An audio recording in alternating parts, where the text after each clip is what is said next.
In this video, I'm gonna be showing you how to use WhatsApp Draft Messages feature. To get this feature, you need to update your WhatsApp app to latest version. Okay, the draft messages are messages you start typing but don't send.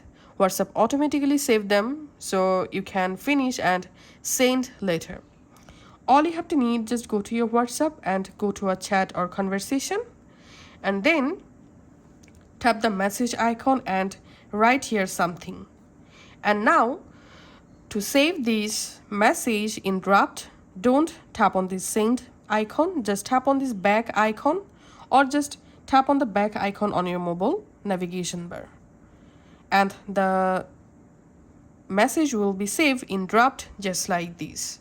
WhatsApp automatically saves these as a draft if you exit the chat. Now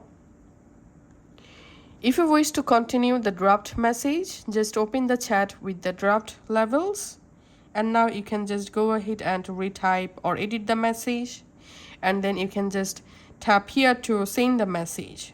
So that's how you can actually use the draft message feature on WhatsApp.